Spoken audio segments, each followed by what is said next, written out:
In this tutorial, I'll show you how to access ESPN Plus on your Roku TV so you can stream live sports and exclusive content. Let's get started.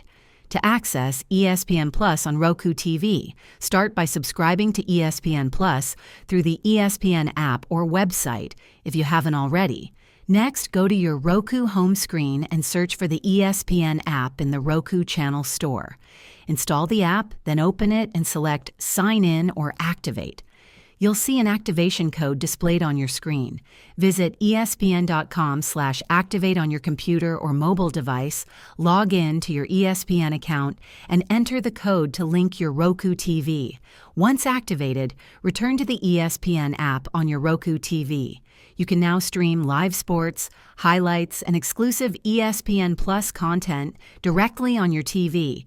For offline viewing, download eligible content on your phone or tablet while connected to Wi-Fi and watch later. Ensure your Roku TV is connected to a stable internet connection for uninterrupted streaming.